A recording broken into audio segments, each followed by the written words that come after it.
கர்த்தருடைய பெரிதான கிருபையினாலே இன்று 2025 ஆண்டு மார்ச் மாதம் 11ஆம் தேதி செவ்வாய்க்கிழமை இந்த மாலை வேளையில் அருமையான சகோதரர் சதீஷ் சாமுவேல், அருமையான சகோதரி மலர் ரூபவதி இவர்களின் பாசமிகு மகள் ஏஞ்சல் ரூபி வாலிப வயதை அடைந்தது நிமித்தமாக இந்த அருமையான பார்வதி மகாலில் நம்முடைய அருமை போதகர் பாஸ்டர் ஏ சாமுவேல் ஐயா அவர்களால் நடத்தப்பட இருக்கின்ற ஜெப ஆராதனைக்கும் அதன் பின் நடைபெறும் விருந்து உபசரிப்பிற்கும் இந்த குடும்பத்தினுடைய அழைப்பினை ஏற்று தூரத்திலும் இருந்தும் சமீபத்தில் இருந்தும் வந்திருக்கிற இனத்தார், ஜனத்தார், உற்றார், உறவினர்கள், நண்பர்கள், சபையார் அனைவரையும் சதீஷ் சாமுவேல் மலர் ரூபவதி குடும்பத்தின் சார்பாக உங்கள் அனைவரையும் கர்த்தராகிய இயேசு கிறிஸ்துவின் நாமத்தினாலே வாழ்த்தி வரவேற்பதிலே மகிழ்ச்சி அடைகிறேன். விசேஷமாக அருமையான மகள் ஏஞ்சல் ரூபிக்கும் நம் அனைவருக்கும் தேவனுடைய வார்த்தை பகிர்ந்து கொள்ள வந்திருக்கிற நான் சார்ந்த சென்னை வளசரவாக்கம் கல்வாரி டேபர்னேக்கிள் கல்வாரி சபையினுடைய போதகர் பாஸ்டர் ஏ சாமுவேல் ஐயா அவர்களுக்கு நன்றி கூறி வரவேற்கிறேன். அவருடைய குடும்பத்தினருக்கு ஸ்தோத்திரம். நம்முடைய சபையினுடைய அசோசியேட் பாஸ்டர் கால்வின் பின்னி அவர்களையும் நன்றி கூறி வரவேற்கிறேன். அருமையான சகோதரர் தினகரன் அவர்களுக்கும் நன்றி. அருமையான சகோதரர் சதீஷ் சாமுவேல், அருமையான சகோதரி மலர் ரூபவதி இவர்கள் இருவரையும் கர்த்தர் தாமே ஆசீர்வதித்து அருமையான மகள் ஏஞ்சல் ரூபவதியை கொடுத்திருக்கிறார். பிள்ளைகள் கர்த்தரால் வரும் சுதந்திரம், கர்ப்பத்தின் கனி அவரால் கிடைக்கும் பலன் என்று சங்கீதங்களின் புஸ்தகம் 127 நாளிலே நாம் வாசிக்கிறோம். அருமையான மகள் ஏஞ்சல் ரூபி. ஏஞ்சல் என்றால் தேவதை என்று கூட நாம் சொல்லலாம். கடவுளின் அருகிலேயே இருக்கும் ஆன்மீக உயிரினம் என்று ஒரு பொருள். ரூபி என்று சொன்னால் மாணிக்கங்கள், விலையேற பெற்ற மாணிக்கங்கள். ஆக ஏஞ்சல் ரூபி விலையேற பெற்ற மாணிக்கம். அது ஒரு குட்டி தேவதை. குழந்தை பருவம் முதல் இன்று வரை என் மீது மிகுந்த அன்பும் மரியாதையும் வைத்திருக்கும் அன்பு மகள். ஒவ்வொரு ஞாயிற்றுக்கிழமை ஆராதனை முடிந்தவுடன் என்னை பார்க்காமல் போக மாட்டார்கள். எனக்கு ஸ்தோத்திரம் சொல்லிவிட்டு தான் போவார்கள், செல்வார்கள். இன்றைய தினம் மகளை வாழ்த்த வந்திருக்கும் உங்களில் நானும் ஒருவனாக இருப்பதிலே மிகவும் மகிழ்ச்சி அடைகிறேன். இப்பொழுது மகள் வாலிப வயதை அடைந்திருக்கின்றார்கள். ஏஞ்சல் ரூபி தன்னுடைய இந்த வாலிப பிரயாணத்தில் தன்னுடைய சிருஷ்டிகரை நினைக்க வேண்டும். கர்த்தர் மகளை ஆசீர்வதித்து குழந்தை பருவத்தில் இருந்து வாலிப பருவத்தை அடைய உதவி செய்திருக்கிறார். நன்மை தீமை அடையத்தக்க வயதை அவர்கள் அடைந்திருக்கிறார்கள். மகளுடைய வாழ்க்கையிலே அக்கௌண்டபிலிட்டி ஸ்டார்டர். கர்த்தர் இந்த மகளின் ஒவ்வொரு செயலுக்கும் கணக்கு வைப்பார் என்று நான் விசுவாசிக்கிறேன். கர்த்தர் இந்த மகளுக்கு செய்த இந்த நல்ல நன்மையை நினைத்து இந்த குடும்பத்தினர் கர்த்தருக்கு நன்றி செலுத்தும்படியாக இந்த ஸ்தோத்திர ஜெப கூட்டத்தை இந்த இடத்திலே ஒழுங்குபடுத்தியிருக்கிறார்கள். நாமும் கூட இந்த குடும்பத்தினுடைய சந்தோஷத்திலே பங்கு பெற்று இந்த குடும்பத்தையும் மற்றும் அருமையான மகள் ஏஞ்சல் ரூபியையும் வாழ்த்தி ஆசீர்வதிப்போம். வந்திருக்கிற நீங்கள் அனைவரும் அமைதியாக உங்களுடைய இருக்கைகளிலே அமர்ந்து ஜெபத்தோடு கூட காத்திருந்து தேவனுடைய வார்த்தையின் ஆசீர்வாதத்தை பெற்றுக்கொண்டு செல்லும்படியாக உங்கள் அனைவரையும் அன்பாய் கேட்டுக்கொள்கிறேன். கர்த்தர் தாமே உங்கள் ஒவ்வொருவரையும் ஆசீர்வதிப்பாராக. இப்பொழுது நாம் அமர்ந்த வண்ணமாகவே கண்களை மூடி ஒரு சிறு ஜெபத்தை நாம் ஏறெடுக்கலாம்.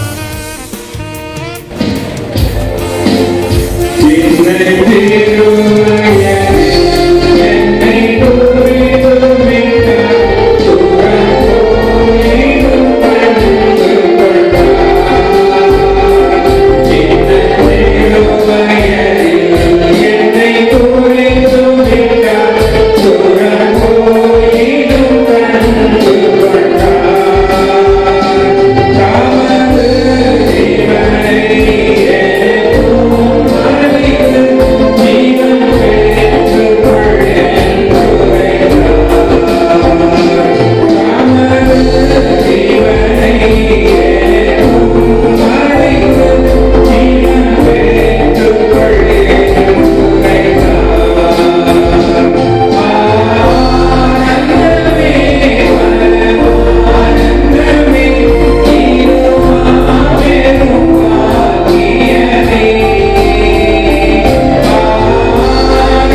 நல்ல பிதாவே, இயேசுவே உமக்கு ஸ்தோத்திரம்.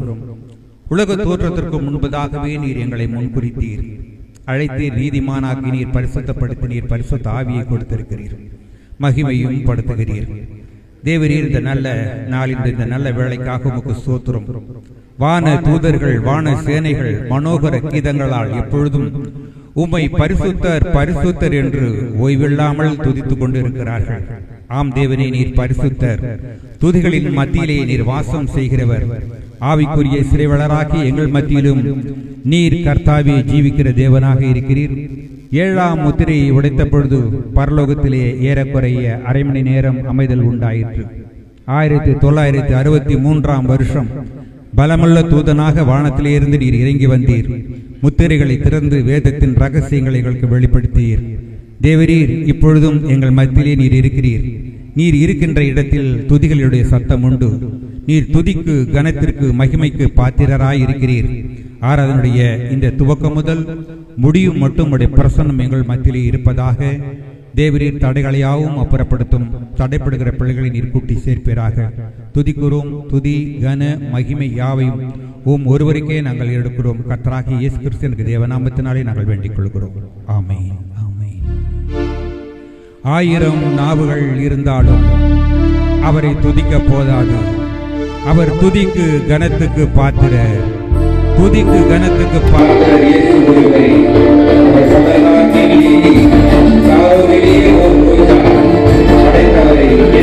Yeah.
வாழ்வின் பெயர். இதுவே எனக்கு ஆனந்தம். என்னுடைய வாலிப காலமெல்லாம் நீரே என் வாழ்க்கையுடைய துணை. உங்களுடைய நாமம் மகிமைக்காக உம்மை பாடுவேன். என் இதயம் உம்மை பாடும். என் இதயங்கள் உம்மை வருகிறேன். என் வாழ்வின் பெயர்.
ஏஞ்சல் ரூபியினுடைய தீர்மானம் இதுவாக இருக்கட்டும்.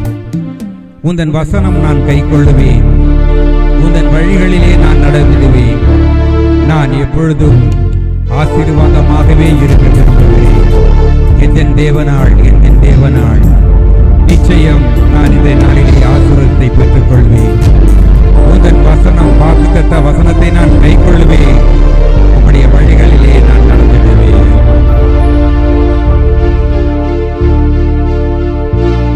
எந்தன் தேவனாள், எந்தன் தேவனாள், நிச்சயம் ஆசீர்வாதம் பெற்றுக் கொள்ளுவே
எழுந்து நிற்க முடிந்தவர்கள் எழுந்து நிற்கலாம். எல்லா மனிதர்களுக்கும் ஆண்டவர் இயேசு, எல்லா ஆசீர்வாதத்திற்கும் அவரே ஊற்று. இந்த மாலை வேளையில் நம்முடைய இதயத்தை அவருடைய வார்த்தையின் ஆசீர்வாதத்திற்காக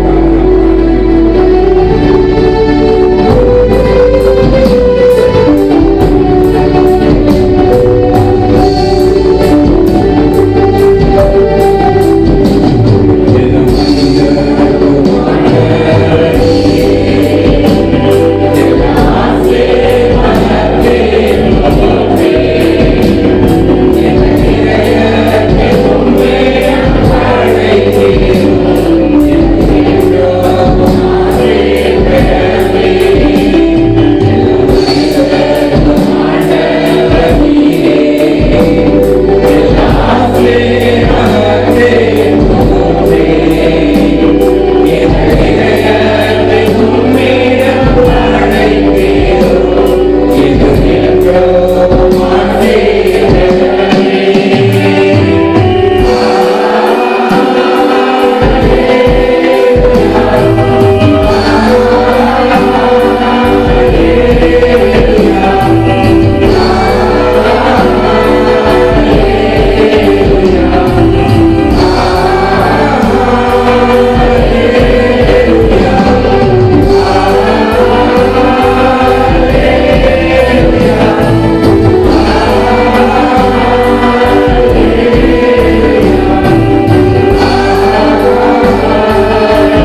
எங்களை நேசிக்கிற பரலோக பிதாவே, இந்த அருமையான நாளிலே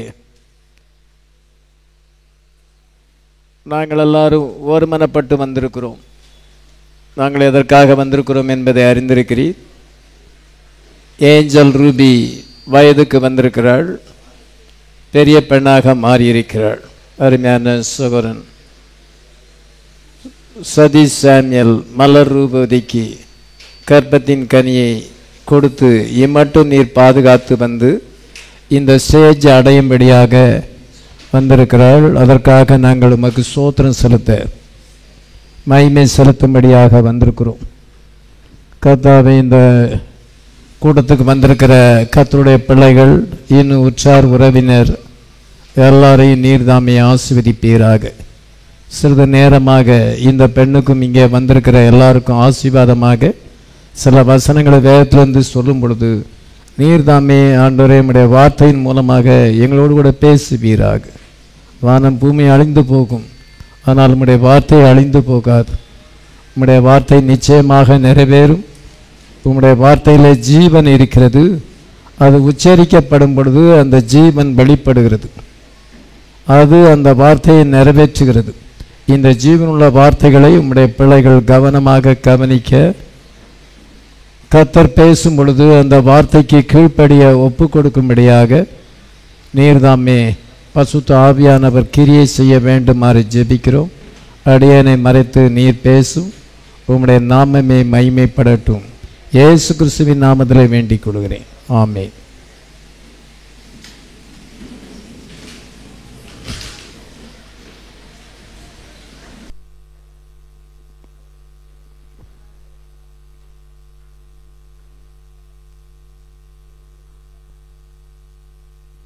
லைட்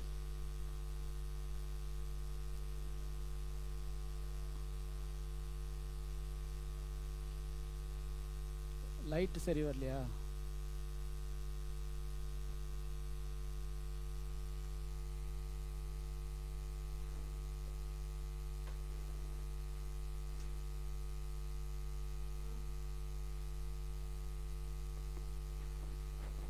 இயேசு கிறிஸ்துவின் நாமத்தினாலே இந்த கூட்டத்துக்கு வந்திருக்கிற உங்களை எல்லாரையும் வாழ்த்துகிறேன்.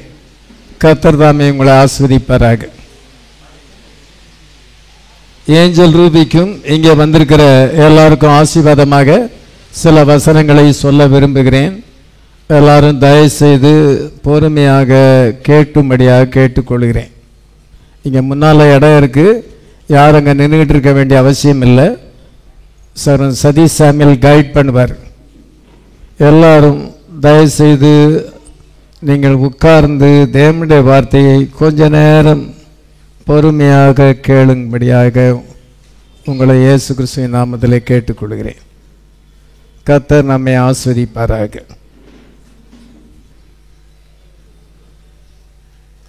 இங்கே இடம் இருக்குது, இங்கே இடம் இருக்குது, யாரும் பின்னால் நின்றுக்கிட்டு இருக்காண்டாம்.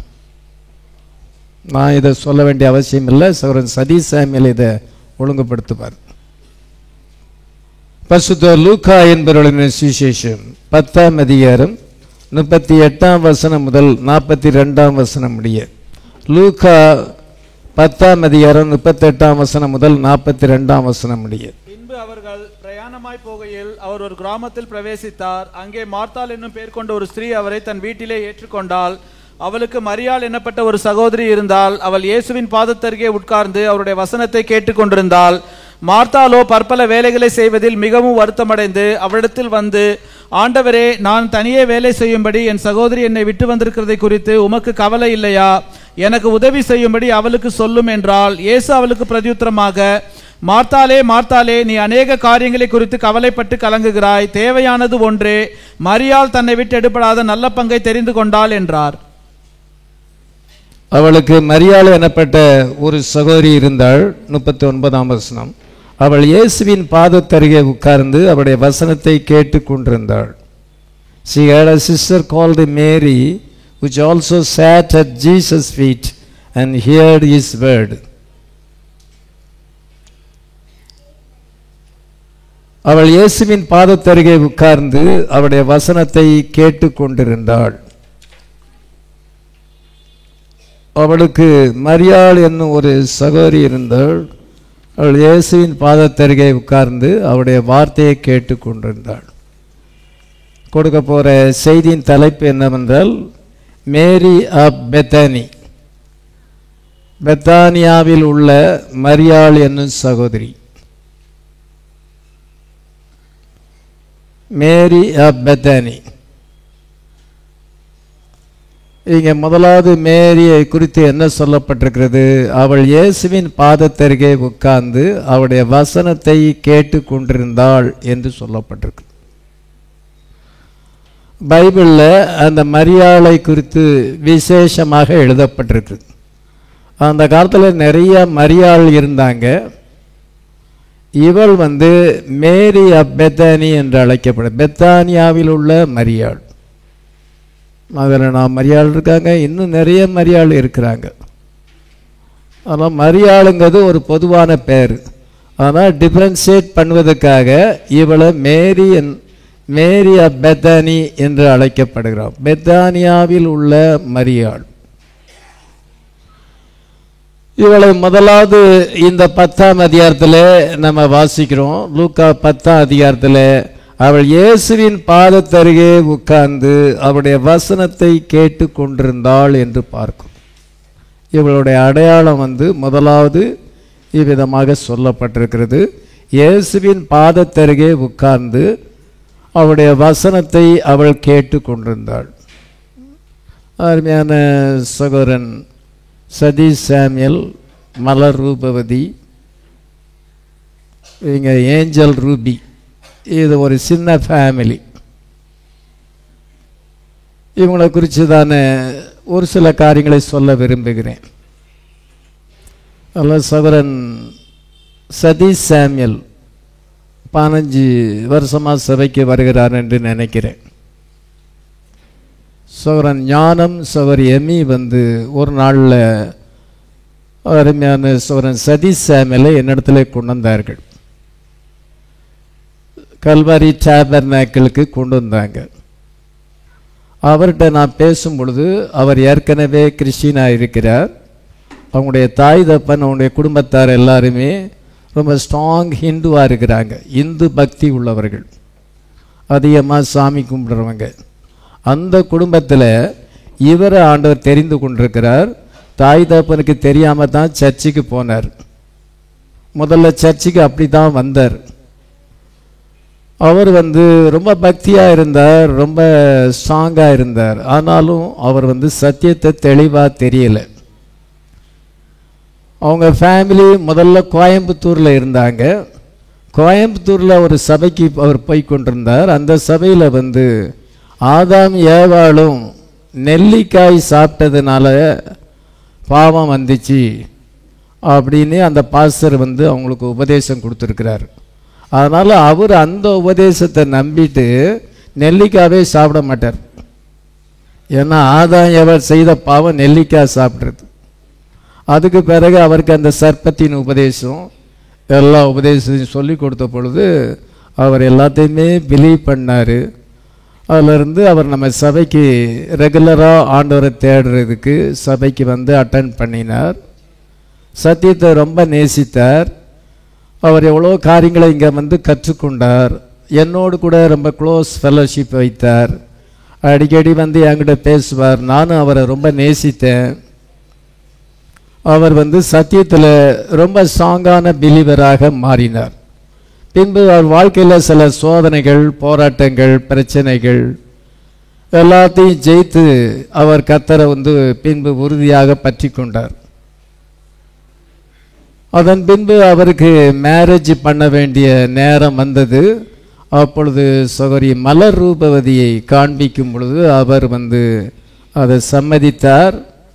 அவருக்கு மேரேஜ் நடந்தது. ஆண்டவர் அவருங்க மேரேஜ் யூனியனை ஆசீர்வதித்து ஆண்டவர் அருமையான குழந்தை ரூபி ஏஞ்சல் ரூபியை ஆண்டவர் கொடுத்தார். பாஸ்டர் ஒய்ஃபு பேர் இருக்கட்டும்னு சொல்லி ஏஞ்சல்னு வச்சார். நான் ஏஞ்சல் ரூபியை ஆண்டவர் கொடுத்து அந்த குழந்தைய தேவசமூகத்தில் பிரதிஷ்டை பண்ணோம். இப்பொழுது அந்த குழந்தை வளர்ந்து பெரிய பெண்ணாக மாறி இருக்கு. நம்ம கர்த்தருக்கு ஸ்தோத்திரம் செலுத்த வந்திருக்கிறோம். ஆமீன். இதுதான் ஷார்ட்டாக அவரை பற்றி சொல்ல வேண்டிய காரியம். ஆனால் கர்த்தர் என்ன செய்தார்? அந்த அருமையான சகோதரனை உலக தோற்றத்துக்கு முன்னதாக முன்னறிந்திருந்தார். அவர் ஏற்ற வேளையிலே ஆண்டவர் சரியான இடத்துக்கு கொண்டு வந்தார். பைபிளில் என்ன சொல்லப்பட்டிருக்குது? Where there is fresh meat eagles will gather together. மத்தேயு 24:28 எங்கே புதிய மாம்சம் இருக்கிறதோ, பிணம் எங்கேயோ அங்கே கழுகுகள் கூடும்னு சொல்லப்பட்டிருக்கு. அதனால் எங்கே ஃப்ரெஷ் மீட், கழுகு ஃப்ரெஷ் மீட் தான் சாப்பிடும். அது பழைய ஆகாரத்தை சாப்பிடாது, கெட்டுப்போன ஆகாரத்தை சாப்பிடாது. அது ரத்தம் சொட்ட சொட்ட இருக்கிற மாம்சத்தை தான் சாப்பிடும். அதனால் அது எங்கே ஃப்ரெஷ் மீட் இருக்கிறதோ அங்கே ஈகிள்ஸ் வரும் என்று இயேசு கிறிஸ்து சொல்லியிருக்கிறார். அவர் ஒரு ஈகிள் ஆயிருக்கிறார். ஆண்டவர் அவரை ஏற்ற வேளையிலே இதோ கல்வரி டேபர்னாக்கிள் அங்கே ஃப்ரெஷ் மீட் இருக்கிறது. அவர் இப்பொழுது இத்தனை வருஷமாக அவர் ஃப்ரெஷ் மீட்டை புசித்து கொண்டிருக்கிறார். கெட்டுப்போன ஆகாரம் அல்ல. சாபன உபதேசங்கள் எல்லாம் ரொம்ப காலத்துக்கு முன்னால் உள்ள உபதேசம். பெந்தகோஸ்த சபை 100 வருஷம் ஆகிறது. 1906 பெந்தகோஸ்த ஸ்தாபனம் உருவானது. வேல்ஸ் நாட்டில் அது உருவானது. சான் பிரான்சிஸ்கோ என்ற இடத்துல அதை ஆரம்பித்து இன்றைக்கி உலகமெங்கும் போய் இன்றைக்கி பெந்தகோஸ்து ஸ்தாபனம் வந்திருக்கிறது. அது 1906 ஆரம்பித்து இப்பொழுது 2025 வரைக்கும் இருக்குது. சிஎஸ்ஐ அது ஒரு 400 வருஷத்துக்கு முன்னாக மார்ட்டின் லூத்தர் அவர் மூலமாக அது ஏற்பட்ட உபதேசம். அதுக்கு முன்னால் கத்தோலிக்க மார்க்கம் இருந்தது. அதுக்கு முன்னால் அப்போஸ்தல உபதேசம் இருந்தது. அப்போஸ்தல உபதேசத்தை அப்போஸ்தல நடபடியில் வாசிக்கிறோம். அதை அழித்து தான் கத்தோலிக்க மார்க்கம் வந்தது. கத்தோலிக்க மார்க்கம் இது ரொம்ப காலமாக இருக்கு. கிபி 325 திருத்துவ பிரமாணத்தை கொண்டு வந்தார்கள். இதை கத்தோலிக்க மார்க்கம் அது 1500 வருஷத்துக்கு மேலே இருக்குது. இதெல்லாம் அதெல்லாம் அங்கே கொடுக்கப்பட்ட ஆகாரம் அதெல்லாம் கெட்டு போனது. ஃப்ரெஷ் மீட் கிடையாது. ஆண்டவர் இந்த கடைசி காலத்தில் ஒரு தீர்க்கதரிசியை அனுப்பி ஆதியா முதல் வெளிப்படுத்தல் வரைக்கும் இருக்கிற ரகசியங்களை வெளிப்படுத்தி 7 முத்திரைகளை திறந்து பைபிள் இன்னைக்கு நமக்கு ஓப்பன் புக்காக மாறி இருக்கு. இந்த மெசேஜில் ஈகிள்ஸ் தான் வர முடியும். அதனால் அருமையான சகோதரன் சதீஷ் சாமியல் அவர்களை ஆண்டவர் வார்த்தையிலே கொண்டாந்தார். அவர் பிரமாணங்கள் கோட்பாடுகள் இதில் இருந்து மனுஷனுடைய உபதேசங்களில் இருந்து அவர் சரியான உபதேசத்துக்கு இந்நாள் வரைக்கும் அவர் ஆசீர்வாதமாக இருக்கிறார். ஆவிக்குரிய சகோதரனாக இருக்கிறார். ஆண்டவர் அருமையான மனைவி சகோதரி மலர் ரூபதி கொடுத்து ஒரே ஒரு ஒன்லி டாட்டர், அவங்களுக்கு ஒன்லி டாட்டர், எவீருக்கு ஒரே ஒரு மகள் தான் இருந்தாள். அதே மாதிரி ஒன்லி டாட்டர் இந்த ஏஞ்சல் ரூபி ஆண்டவர் கொடுத்திருக்கிறார். இந்த பெண்ணை கர்த்தருடைய கிருபையினால அவருடைய நாமத்தினாலே பிரதிஷ்டை பண்ணி இந்த சபை இந்த நம்ம கல்வரி டேபர்னாக்கிள் பிறந்த பிரதிஷ்டை பண்ண நாள்ல இருந்து இந்த குழந்தை சபைக்கு வருது.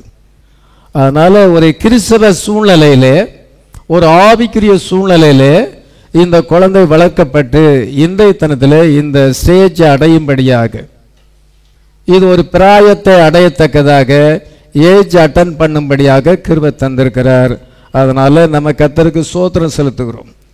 இப்பொழுது இந்த குழந்தைக்கு ஆசீர்வாதமாக மேரி ஆஃப் பெத்தானி, இந்த பெண் மேரி ஆஃப் பெத்தானியாக ஜீவிக்க வேண்டும், அந்த மரியாளை போல ஜீவிக்க வேண்டும் என்ற ஒரு பாரத்தோடு தான் நான் இந்த மெசேஜ் கொடுக்குறேன்.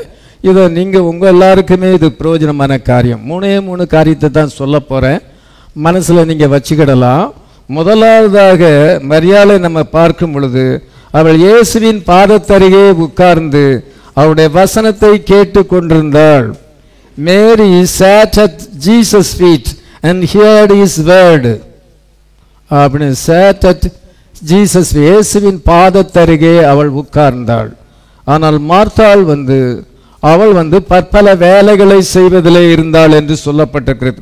40ஆம் வசனத்தை வாசிக்கலாம். மார்த்தாளோ பற்பல வேலைகளை செய்வதில் மிகவும் வருத்தமடைந்து அவரிடத்தில் ஆண்டவரே, நான் தனியே வேலை செய்யும்படி என் சகோதரி என்னை விட்டு வந்திருக்கிறதை குறித்து.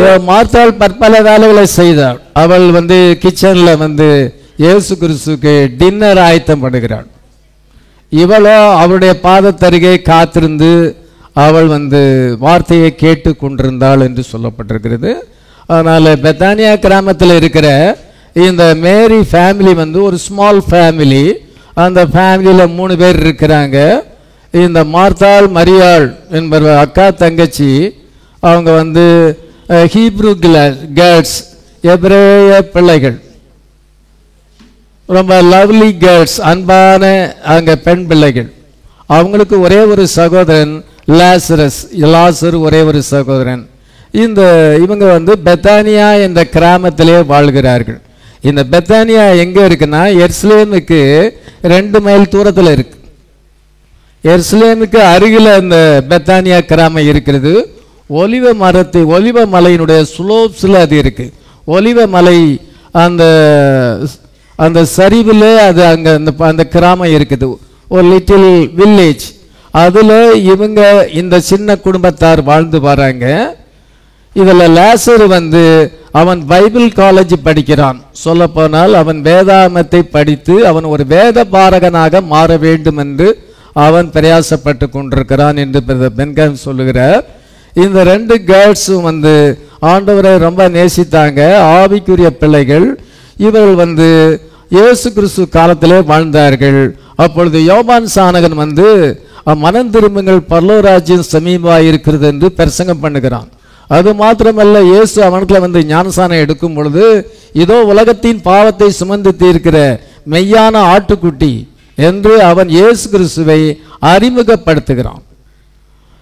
அப்பொழுது லாசரஸ் அங்கே இருக்கிறான். அவன் அதை கேட்கும் பொழுது, இதோ யோவான் சானகன் இவர்தான் மேசியா, இவர்தான் உங்களுக்கு பரிசுத்தாவினால ஞானசானம் கொடுப்பார், நான் தண்ணியில ஞானசானம் கொடுக்கிறேன், மேசியா வருவார் என்று எதிர்பார்த்தீங்களே, அந்த மேசியா இவர்தான் என்று அவன் இன்ட்ரோடியூஸ் பண்ணும் பொழுது லாசரஸ் அதை கேட்டுக்கொண்டிருந்தான். அவன் என்ன செய்கிறான் என்றால், அவன் தன்னுடைய தன்னுடைய சகோதரிமார்களுக்கு சொல்லும் பொழுது எல்லாருமே பிலீவ் பண்ணாங்க, இந்த இயேசுதான் மேசியா என்று பிலீவ் பண்ணார்கள். அதனால அவங்க இயேசுவை ஃபாலோ பண்ண ஆரம்பிச்சாங்க, இயேசுவை நேசிக்க ஆரம்பித்தார்கள். உண்மையா நடந்த சம்பவம். அந்த நேரத்தில் வேதபாரகர், பரிசேயர், பிரதான ஆசாரியர்கள் எல்லாருமே இயேசுக்கு அகைன்ஸ்டா இருந்தாங்க. இப்பொழுது இயேசுவை மேசியாவாக பிலீவ் பண்றவங்களை ஜபாலயத்துக்கு புறம்பே தள்ளினார்கள். நீங்கள் ஜபாலயத்துக்கு வரக்கூடாது என்று அவங்க கட்டளை போட்டாங்க. இப்பொழுது யார் என்ன ஆர்குமெண்ட் பண்ணாலும் சரி, யார் என்ன கிரிட்டிசிசம் பண்ணாலும் சரி, யார் அவரை ஃபாலோ பண்ணாட்டாலும் சரி, இவர் மேசியா, இந்த Jesus he was the Messiah என்று பிலீவ் பண்ணி எல்லா கிரிட்டிசிசேஷனுக்கும் மத்தியில், இதை எல்லா போராட்டத்தின் மத்தியில் அவங்க இயேசுவை பின்பற்றினார்கள். ஹல்லேலூயா.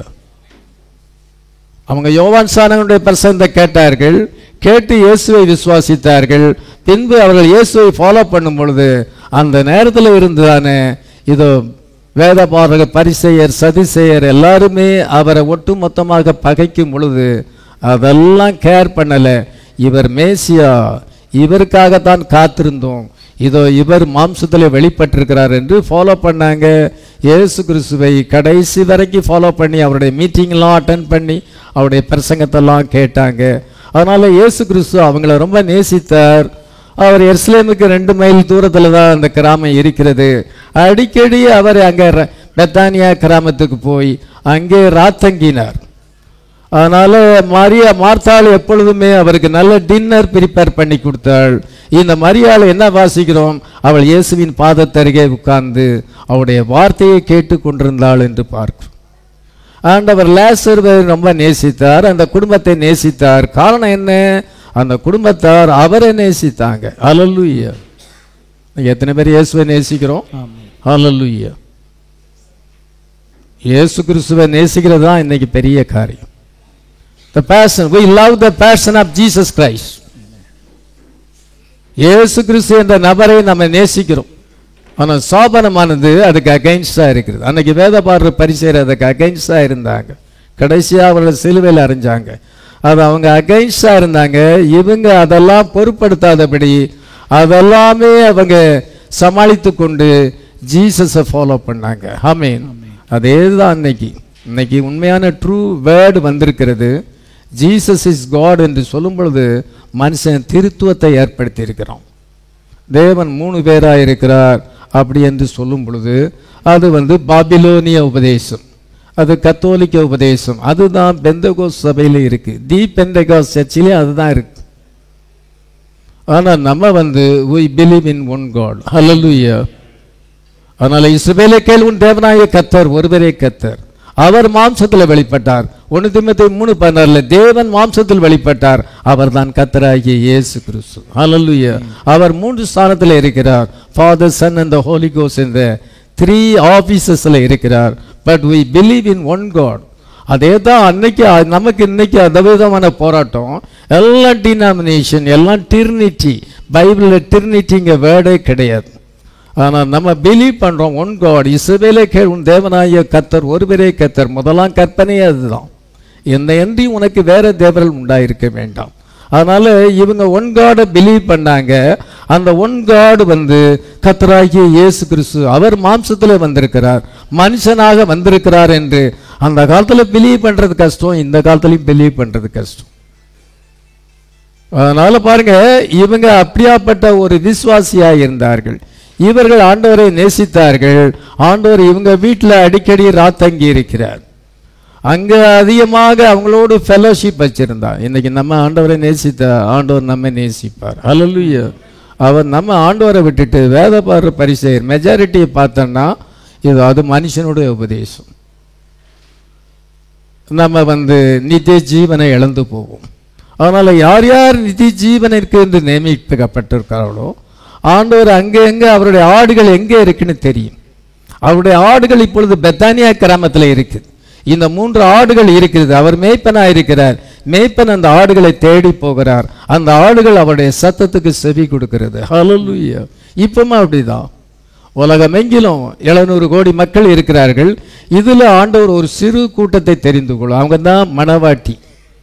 அந்த உலகமெங்கிலும் இருக்கும் பொழுது ஆண்டவர் அவளை அழைக்கும் பொழுது அவள் உடனே பிலீவ் பண்ணுவாங்க. யார் என்ன சொன்னாலும் அதை பற்றி கேர் பண்ண மாட்டாங்க.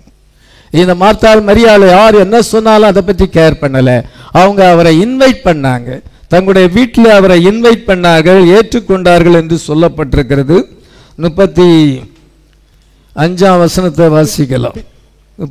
பின்பு அவர்கள் பிரயாணமாய் போகையில் அவர் ஒரு கிராமத்தில் பிரவேசித்தார். அங்கே மார்த்தாள் என்று பெயர் கொண்ட ஒரு ஸ்திரீ அவரை தன் வீட்டிலே ஏற்றுக்கொண்டாள். இது அவர்கள் வீட்டிலே ஏற்றுக்கொண்டார்கள். இயேசுவை தங்களுடைய வீட்டிலே ஏற்றுக்கொண்டார்கள். அதனால இந்த மார்த்தாளு ஆண்டவரை நேசிக்கிறாள். ஆனால் அவள் சரீரப்பரமான ஆகாரத்தை ஆயத்தம் பண்ணுதல அவள் பிஸியாக இருக்கிறாள். ஆனால் இந்த மரியாளோ தேவனுடைய வார்த்தைக்கு முதன்மை ஸ்தானம் கொடுக்கிறாள். இவருடைய பீரியாரிட்டி என்னவென்றால் காட்ஸ் வேர்டு. அவள் ஜீசஸுடைய அவங்க பாதத்திலே அவள் காத்திருக்கிறாள். அவளோ பெரிய அங்கே வேலை செய்கிறாள். அவள் என்ன செய்கிறாள் என்றால் இயேசு கிறிஸ்துவிட்ட கம்ப்ளைண்ட் பண்ணுகிறாள். நான் மட்டும் வேலை செய்கிற, அவள் உம்முடைய பாதத்தில் காத்திருக்கிறாள், நான் மட்டும் வேலை செய்யணும், அவளை கொஞ்சம் வேலை செய்ய அனுப்பும் அப்படி என்று சொல்லுகிறாள். அந்த வசனத்தை நீங்க மார்த்தாளோ பற்பல வேலைகளை செய்வதில் மிகவும் வருத்தமடைந்து அவரிடத்தில் ஆண்டவரே, நான் தனியே வேலை செய்யும்படி என் சகோதரி என்னை விட்டு வந்திருக்கிறதை குறித்து உமக்கு கவலை இல்லையா? 40ஆம் வசனத்துல நான் வாசிக்கிறோம், நான் தனியே வேலை செய்யறேனே, அவ எனக்கு ஹெல்ப் வரலையே அப்படின்னு சொல்ல. பாருங்க, வானத்தையும் பூமியும் உண்டாக்கின கடவுள், God created the heaven and the earth. வானத்தையும் பூமியும் சமுத்திரத்தையும் நீரூற்றுகளையும் உண்டாக்கின கர்த்தர் எவ்வளவு பெரிய தேவன். அவ்வளவு பெரிய தேவன் தன்னை மிகவும் ஒரு தாழ்த்தி ஒரு மனுஷனாக வரும் பொழுது, அந்த மனுஷனாக வந்தது மட்டுமல்ல, ஒரு சின்ன குடும்பத்தோடு கூட போயிட்டு அவர் பேசிக்கிட்டு இருக்கிறார். எவ்வளவு பெரிய காரியம் அது! ஈஸியான காரியமா? வானத்தையும் பூமியும் உண்டாக்கின அவ்வளவு பெரிய கிரேட் காட், மைட்டி காட். இதோ அவர் என்ன செய்கிறார் என்றால், அவர் மனுஷனாக தன்னை தாழ்த்தி அவர் உலகத்துக்கு வரும் பொழுது, அவர் ஒரு ஏழை குடும்பத்தில், ஒரு சாதாரண குடும்பத்தில் போயிட்டு அவங்ககிட்ட ரொம்ப சோசியலாக பழகிட்டு இருக்கிறார். அவங்களும் அவர்கிட்ட ரொம்ப கலகலப்பாக பேசுகிறாங்க. சிலர்கிட்ட ரொம்ப பழகுனா மதிப்பு கொடுக்க மாட்டாங்க, அவங்களுக்கு சீப்பாக போயிடும். அதெல்லாம் தான் நான் அவங்ககிட்டலாம் வச்சுக்கிட்டது இல்லை அப்படின்னு சிலர் அந்த லாங்குவேஜில் பேசுவாங்க. ரொம்ப வச்சுக்கிட்டா மதிக்க மாட்டாங்க. இயேசு கிறிஸ்து அவங்ககிட்ட ரொம்ப வச்சுக்கிட்டார், ரொம்ப பேசுகிறார், ரொம்ப பழகிறார், ரொம்ப சாதாரணமாக பழகிறார். அவர் யார்? வானத்தையும் பூமியும் உண்டாக்கின கர்த்தர். எத்தனை பேர் பிலீவ் பண்ணுறோம்? சர்வ வல்லமுள்ள தேவன், ஆல்மைட்டி காட். ஒரு சின்ன குடும்பத்தோடு கூட போய் ஐக்கியப்படுகிறார், சாதாரண மக்களோடு ஐக்கியப்படுகிறார். இன்னைக்கும் கூட அந்த கர்த்தர் இன்றைக்கு உங்களோடு கூட ஈடுபடுகிறார். ஹல்லேலூயா. அவர் அவங்கள நேசிக்கிறார், அவங்க எதுவும் செய்கிறார். அன்பு தான் அங்கே பிரதானமான காரியம். அதனால சாதாரணமாக பேசுகிற அவன் நான் மட்டும் தனியாக வேலை செய்கிறேன், நீர் அவளை எனக்கு உதவி செய்யும்படியாக அனுப்பும். அப்பொழுது இயேசு சொல்லுகிறார், இதோ என்றால் தேவையானது ஒன்றே, மரியாள் தன்னை விட்டு எடுபடாத நல்ல பங்கை தெரிந்து கொண்டாள் என்று சொல்லுகிறார். ஹல்லேலூயா. 42ஆம் வசனம். தேவையானது ஒன்றே, மரியாள் தன்னை விட்டு எடுபடாத நல்ல பங்கை தெரிந்து கொண்டாள். இதோ தேவையானது ஒன்றே, மரியாள் தன்னை விட்டு எடுபடாத நல்ல பங்கை தெரிந்து கொண்டாள் என்று கர்த்தராகிய இயேசு கிறிஸ்து அங்கே சொல்லுகிறார். அதனால நம்ம அநேக காரியங்கள் உலகத்தில் இருக்கிறது, நம்ம அதுக்கு முக்கியத்துவம் கொடுக்கிறோம். ஆனால் மரியாள் கர்த்தருடைய பாதத்திலே அவள் உட்காருவதற்கு அவள் பீரியாரிட்டி கொடுக்கிறாள், முதன்மை ஸ்தானம் கொடுக்கிறாள். அதுதான் அவள்கிட்ட இருந்த விசேஷித்த ஒரு காரியம். அதே போல் அருமையான ஏஞ்சல் ரூபி, அவள் எப்படி வாழப்போகிறாள் என்று நமக்கு தெரியாது. நான் அந்த பொண்ணு பழகலை, சின்ன குழந்தை, அது எப்படி என்ன ஸ்டேஜில் இருக்குது, என்ன மாதிரி ஆண்டவரை தேடுதுன்னு எனக்கு தெரியாது. அதனால் கிறிஸ்தவ குடும்பத்தில் வளர்ந்து கிறிஸ்தவ சூழ்நிலையில் இருக்குது, அது பைபிள் படிக்கா ஜபிக்கிறான்னு எனக்கு தெரியாது. அதனால் பென்கான் சொல்லுகிறார், read the Bible and pray. இதுதான் கிறிஸ்டியானிட்டியுடைய அடிப்படை உபதேசம். இயேசுவின் பாதத்திலே காத்திருந்து ஒரு நாளைக்கு 5 அதிகாரம் பைபிள் படிக்கணும். 1 மணி நேரமாகிலும் நம்ம முழங்கால் படிக்கிட்டு வாயை திறந்து ஜெபிக்கணும். அப்படி ஜெபிச்சா அவங்களுடைய வாழ்க்கை ஆசீர்வாதமாக இருக்கும். ஹல்லேலூயா. எல்லா கிறிஸ்தவங்களும் சொல்கிற காரியம் தான், read the Bible and pray. இவள் அதுக்கு தான் முதன்மை ஸ்தானம் கூட. நீங்கள் பைபிள் படிச்சுலாம் படித்தேன், ஜோம் பண்ணலாம், ஜோம் பண்ணோம் அப்படி தான் சொல்லுவாங்க. அதுக்கு முதன்மை ஸ்தானம் கொடுக்குறீங்களா? இவள் முதன்மை ஸ்தானம் கொடுக்கிறாள். அந்த வேலையெல்லாம் அவள் செய்யாதபடி, அதுக்கெல்லாம் முக்கியத்துவம் கொடுக்காதபடி இவள் என்ன செய்கிறாள் என்றால் இயேசுவின் பாதத்திலே காத்திருப்பதற்கு முதன்மை ஸ்தானம் கொடுக்கிறாள். ஆனால் அவளோ பல பல வேலைகளை செய்வதில் ரொம்ப ஸ்ட்ரெஸ் ஆயிட்டா. இவ சாந்தமாக உட்கார்ந்து அமைதியாக உட்கார்ந்து அவர் சொல்லுகிற ஒவ்வொரு வார்த்தையும் அப்சார்ப் பண்ணுகிறாள். இயேசுவின் முகத்தை நோக்கி பார்த்து அவருடைய வாயிலிருந்து புறப்படுகிற கிருபை உள்ள வார்த்தைகள் ஒவ்வொன்றையும் அவள் கிரகித்து கொள்ளுகிறாள். அவளுக்கு எவ்வளவு பெரிய சமாதானம், எவ்வளவு பெரிய சந்தோஷம், எவ்வளவு ஸ்ட்ரென்த் அதனால கிடைக்குது. இதை மார்த்தாள் அறியவில்லை, இந்த மரியாள் அறிந்ததுதான். அதே போல் நமக்கு நிறைய வேலை இருக்கலாம், நிறைய ப்ரோக்ராம்ஸ் இருக்கலாம், அதெல்லாம் நம்ம தள்ளி வைத்து விட்டு ஃபர்ஸ்ட்ல ஆண்டவருக்கு முதன்மை ஸ்தானம் கொடுக்கணும். அவருடைய பாதத்திலே அவள் காத்திருக்க வேண்டும். அதனால அவருடைய பாதத்திலே காத்திருந்து அவருடைய வார்த்தையை அவள் கேட்டாள் என்று சொல்லப்பட்டது. ஹியர் இஸ் வேர்ட், அவருடைய வார்த்தையை கேட்டாள். அதனால் நம்ம தேவனுடைய வார்த்தைக்கு முதன்மை ஸ்தானம் கொடுக்க வேண்டும். இந்த கடைசி காலத்திலே இதை கர்த்தர் நமக்கு எவ்வளோ சத்தியத்தை வெளிப்படுத்தியிருக்கிறார். யூடியூப்பில் 1000 பிரசங்கத்துக்கு மேலே இருக்கு, எவ்வளோ கேட்கலாம். கல்வரி டேபர்நாக்கிள் மூலமாக 1000 மெசேஜுக்கு மேலே கொடுக்கப்பட்டிருக்கு. நிறைய பேர் கேட்குறாங்க, இதை வார்த்தையை நேசிக்கிறாங்க. கிறிஸ்து இன்னைக்கு வார்த்தையாக இருக்கிறார். மாம்சத்தில் வந்த இயேசு கிறிஸ்து இன்றைக்கு வேர்ட் ஃபார்மாக இருக்கிறார். அந்த வேர்டை அவர் ரிசீவ் பண்ணுகிறார். அதுதான் முக்கியமான காரியம். இரண்டாவது அவருடைய பாதத்தில் காத்திருந்து நம்முடைய பிரச்சனைகள் எல்லாம் அவர்களில் சொல்லுவது. நீங்கள் ஒன்றுக்கும் கவலைப்படாமல் எல்லாத்தையும் குறித்த உங்கள் விண்ணப்பங்களை சோத்திரத்தோடு கூடிய ஜெபத்தினாலும் வேண்டுதனாலும் தேவனுக்கு தெரியப்படுத்துங்கள். அப்பொழுது எல்லா புத்திக்கும் மேலான தேவ சமாதானம் உங்கள் இருதயங்களையும் உங்களுடைய சிந்தனைகளையும் கிறிஸ்து இயேசுக்குள்ளாய் காத்துக்கொள்ளும். பிலிப்பியர் 4:6-7 வாசிக்கிறோம். எல்லாத்தையும் அவற்றை சொல்லும் பொழுது என்னென்ன ப்ராப்ளம்ஸ் இருக்கோ அதெல்லாம் சொல்லியாச்சுன்னா நமக்கு டென்ஷன் இல்லை, நம்ம மைண்டு பீஸாக இருக்கும். இதுதான் ஒரு கிறிஸ்தவங்க செய்கிற அடிப்படை காரியம். இப்பொழுது என்னென்ன ப்ராப்ளம் இருக்குது, தற்சமயம் என்னென்ன ப்ராப்ளம் நம்ம மனசை உறுத்துது, அது எல்லாத்தையும் ஒன் பை ஒன்னா விளக்கமாக கத்தட்ட சொல்லின் பொழுது நமக்கு டென்ஷன் இல்லை. எல்லா புத்திக்கும் மேலான தேவ சமாதானம் நம்முடைய இதயத்தை ஆட்கொள்ளும். பின்பு நம்ம வாட்ச் பண்ணிக்கிட்டே இருந்தோம்னா கர்த்தர் நம்ம என்ன கேட்டோமோ ஜெபத்தில் என்ன சொன்னோமோ அதெல்லாம் ஒன் பை ஒன்னா நிறைவேற்றிட்டு வருவார். இதுதான் கிறிஸ்துவ வாழ்க்கை. நம்ம பைபிள் படிக்கும் பொழுது ஆண்டவர் நம்ம கூட பேசுகிறார். இதை நம்ம ஜெபத்தில் சொல்லும் பொழுது ஜெபம் பண்ணும் பொழுது கர்த்தரோடு பேசுகிறோம். இப்படி ஒரு ஃபெலோஷிப் இந்த ஜெபத்தில் கிடைக்கிறது. தேவனுடைய பாதத்தில் இயேசுவின் பாதத்தில் காத்திருந்து இன்றைக்கு நம்ம அப்படி ஒரு அனுபவத்தை நம்ம பெறுவோம் என்றால் அதற்கு முதலாவது ஸ்தானத்தை கொடுத்து பின்பு நம்முடைய வேலைகள் எல்லாம் செய்யும் பொழுது எல்லாவற்றையும் வாய்க்கப்படுவார். இந்த ரெண்டை தான் சாத்தான் செய்ய விட மாட்டான். கடமைக்கு ஜெபம் பண்ணுவது, கடமைக்கு பைபிள் படிவது. கேட்டால் ஜெபம் பண்ணேன், பைபிள் படித்தேன், அதே மாதிரி இந்த பிரயோஜனம் இல்லை.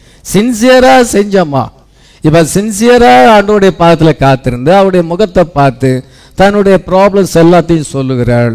இது அவளுக்கு எவ்வளோ பெரிய சமாதானம். அல்லேலூயா. அதனால ஆண்டவர் சொல்லுகிறார், மரியாள் தன்னை விட்டு எடுபடாத நல்ல பங்கை தெரிந்து கொண்டாள். 42ஆம் வசனம். தேவையானது ஒன்றே, மரியாள் தன்னை விட்டு எடுபடாத நல்ல பங்கை தெரிந்து கொண்டாள். இது தேவையானது ஒன்றே, மரியாள் தன்னை விட்டு எடுபடாத நல்ல பங்கை தெரிந்து கொண்டாள். மேரி had chosen that good part. அந்த நல்ல பங்கு, குட் பார்ட்ஸ் என்னவென்றால் அவள் இயேசுவின் பாதத்திலே காத்திருப்பது. which shall not be taken away from her. அவளை விட்டு அது எடுக்கவே முடியாது. அது நித்தியமானது. பைபிள் படித்து ஜபிக்கிறது நித்தியமானது. உலக காரியங்கள்லாம் அதெல்லாம் தற்காலிகமானது. நீங்கள் எவ்வளோ சொத்து சேர்த்தாலும், எவ்வளோ பணம் சேர்த்தாலும், எவ்வளோ படித்தாலும் அதெல்லாம் தற்காலிகமானது. அது மேலே கொண்டு போய் இதயத்தை வைக்கக்கூடாது. பைபிள் படித்து ஜபிச்சு ஒரு ஆவிக்குரிய அனுபவத்தை, நியூ பேர்த்தை பெற்றிருந்தா, ராப்சரிங் ஃபெய்த்தை பெற்றிருந்தா, அவ்விதமான ஆவிக்குரிய அனுபவத்தை பெற்றிருந்தா அது எட்டர்னல் திங்.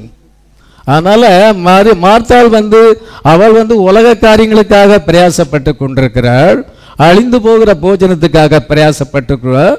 இவள் நித்திய ஜீவனுக்காக, எட்டர்னல் திங்குக்காக பிரயாசப்படுகிறாள். எது நமக்கு முதன்மை ஸ்தானம் கொடுக்கணும்? அந்த எட்டர்னல் நித்தியமான காரியத்துக்காகத்தான் முக்கியத்துவம். இருந்தாலும் அவள் சொல்கிறார், நீ அநித்தியமான காரியத்துக்காக பிரயாசப்படுகிறார். இவளோ நல்ல பங்கை தெரிந்து கொண்டாள் என்று கர்த்தர் அங்கே சொல்லுகிறார். ஹல்லேலூயா.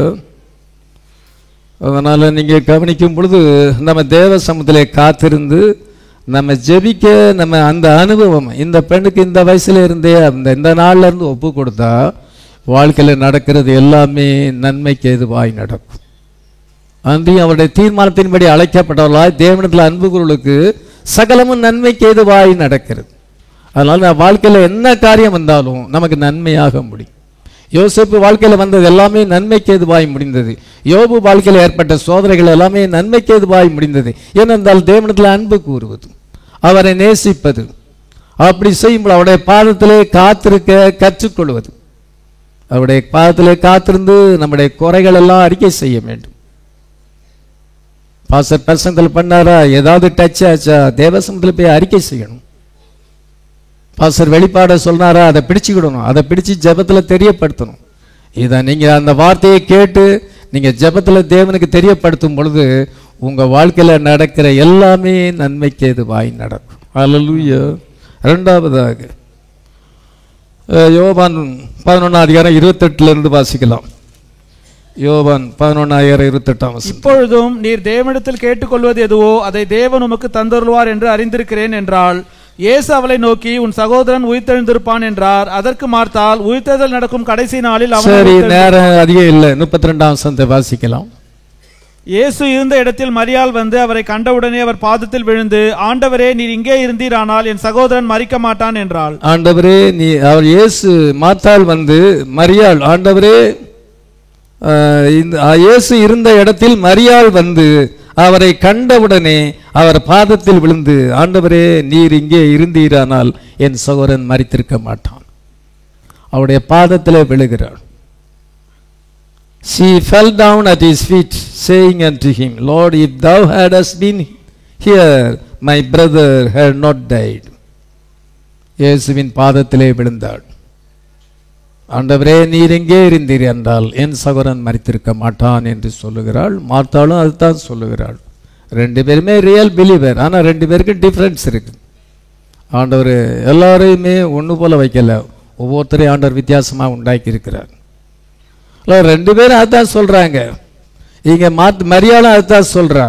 இப்போ இயேசு கிறிஸ்து என்ன செய்கிறார்? 4 நாளைக்கு பிறகு வருகிறார். லாசர் மரித்து போனால் 4 நாளைக்கு பிறகு வருகிறார். முதலாவது மார்த்தாள் தான் சந்திக்கிறாள். அவள் ஊருக்கு வெளியே சந்திக்கிறாள். நீங்க கவனிக்கும் பொழுது அந்த வசனத்தை 28 31 வரைக்கும் நீங்க வாசித்து பார்த்தீங்கன்னா, அங்கே ஊருக்கு வெளியே அந்த அங்கே வரும்பொழுது மார்த்தாள் அவரை எதிர்கொண்டு சந்திக்கிறாள். சந்தித்து என்ன செய்கிறாள் என்றால், ஆண்டவரே நீர் எங்கே இருந்தீர் என்றால் என் சகோதரன் மரித்திருக்க மாட்டான் என்று 21ஆம் வசனத்தில் வாசிக்கிறோம். 28ஆம் வசனத்தில் நம்ம என்ன வாசிக்கிறோம் என்றால், இந்த மார்த்தாள் இயேசுவை சந்தித்து விட்டு கொஞ்ச நேரம் அவர்கிட்ட பேசிவிட்டு உயிர்த்தெழுதலை குறித்து இயேசு பேசுகிறார். கொஞ்சம் டிஸ்கஸ் பண்ண பிறகு அவள் வீட்டுக்கு போறா. வீட்டில் நிறைய பேர் அங்கே அழுது துக்கம் கொண்டாடிக்கிட்டு இருக்காங்க. மரியாளும் அதில் தான், அந்த குரூப்பில் தான் இருக்கிறார். அவட்ட போய் ரகசியமா சொல்றாளாம். 28ஆம் வசனத்தை இவைகளை சொன்ன பின்பு அவள் போய் தன் சகோதரியாக மரியாளை ரகசியமாய் அழைத்து, போதகர் வந்திருக்கிறார், உன்னை அழைக்கிறார் என்றாள். இது அங்க நிறைய பேர் லாசர் மரிச்சு போனான்னு சொல்லி துக்கம் விசாரிக்க வந்திருக்கிறாங்க. நிறைய பேர் அந்த மரியாளுடைய வீட்டில் இருக்கிறாங்க. இவ போயிட்டு மார்த்தாள் போய் மரியாளை ரகசியமா சொல்றான்னு பைபிள் எழுதியிருக்கு. ஆனால் அவள் காத்துக்குள்ள போய் சொல்றா. எல்லாருக்கும் கேட்கும்படியா இல்லை, அவளுக்கு மட்டும் கேட்கும்படியா, போதகர் வந்திருக்கிறார், உன்னை அழைக்கிறார். The master is come and calleth for thee. போதகர் வந்திருக்கிறார், உன்னை அழைக்கிறார். 4 நாளைக்கு பிறகு போதகர் வந்திருக்கிறார். சொல்லி அனுப்பி உடனே வரல. அவர் இப்போ கிராமத்துக்கு, பெத்தானியா கிராமத்துக்கு வெளியே நிற்கிறார். இவ அங்கிருந்து இவட்ட சொல்றா, மார்த்தாள் சொல்லுகிறா, போதகர் வந்திருக்கிறார், உன்னை அழைக்கிறார். The master is come, he calleth for thee. உன்னை அழைக்கிறார் என்று சொல்லும் பொழுது ரகசியமா சொல்றா, வேற யாருக்கும் கேட்கல. உடனே அவள் எழும்பி போகிறாள். எழும்பி போன உடனே இதை என்ன செய்யறால், இயேசு அதே இடத்துல தான் நிற்கிறார். அவர் கிராமத்துக்கு வெளியே தான் நிற்கிறார்.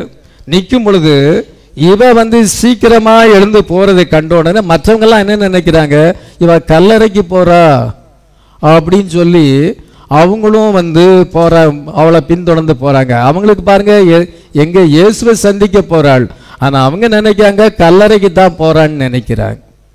அவ்விதமா எழுதியிருக்கு. 31ஆம் வசனத்தை வாசிக்கலாம். அப்பொழுது வீட்டிலே அவளுடைய கூட இருந்து அவளுக்கு ஆறுதல் சொல்லிக் கொண்ட யூதர்கள் மரியாள் சீக்கிரமா எழுந்து போகிறதை கண்டு அவள் கல்லறிடத்தில் அழுகிறதுக்கு போகிறாள் என்று சொல்லி, கல்லறிடத்துல அழுகிறாள் என்று சொல்லி அதுங்க போறான்னு நினைக்கிறாங்க. காரணம் என்ன, இவ எல்லாரும் காது கேட்க சொல்லல, சத்தமா சொல்லல, அவ காது கேட்ட காத்துக்குள்ள சொல்றான், போதகர் வந்திருக்கிறார், உன்னை அழைக்கிறார்.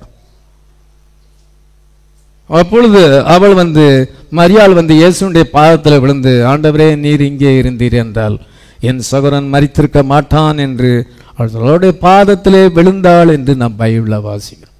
அதனால் அருமையில்லை, இதை கொஞ்சம் கவனமாக நீங்கள் கவனிக்கும் பொழுது நமக்கு போதுமான நேரம் கிடையாது. அதனால் எவ்வளோ சுருக்கமாக சொல்ல முடியுமோ அவ்வளோ சுருக்கமாக சொல்கிறேன். இப்பொழுது போதகர் வந்திருக்கிறார். ஆமென். The master is come. இது ஒரு ரகசியம். இது எல்லாருக்கும் தெரியல, எல்லா கிறிஸ்தவர்களுக்கும் தெரியாது. இது ஒரு ரகசியம். அந்த ரகசியம் மார்த்தாளுக்கு முதலாவது தெரிகிறது. அவள் சீனியர் பிலீவர், அவள் அக்கா, இது தங்கச்சி. அவள் சீனியர் பிலீவர், இவ யங்கர் பிலீவர். அதனால சீனியர் பிலீவர் யங்கர் பிலீவருக்கு சொல்றார், போதகர் வந்திருக்கிறார், உன்னை அழைக்கிறார். The master is come, he calleth for you. உன்னை அழைக்கிறார் என்று சொன்ன உடனே அவளும் என்ன உடனே போறா. அதுதான் இப்ப நடக்குது, இந்த நேரத்தில் நடந்துட்டு இருக்கு. இந்த இயேசுவானவர் மேகத்தில் எப்படி எடுத்துக்கொள்ளப்பட்டாரோ அப்படியே மறுபடியும் வருவார். அப்போஸ்தலர் 1:11 வாசிக்கிறோம். இயேசுவானவரை ஒரு மேகம் எடுத்துக்கொண்டது.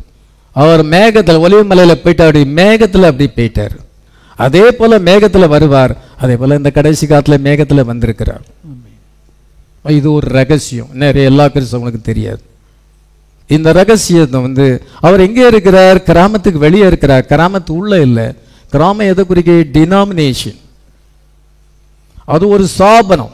உலகத்தில் 969 ஸ்தாபனங்கள் இருக்கு. இந்த 969 ஸ்தாபனத்துக்கு உள்ள ஆண்டவர் இல்லை, வெளியே நிற்கிறார். அந்த இடத்துல போய் மாத்தாள் சந்திச்சிருக்கிறார். ஸ்தாபனத்துக்கு வெளியே தான் ஆண்டவர் இயேசு கிறிஸ்து இருக்கிறார்.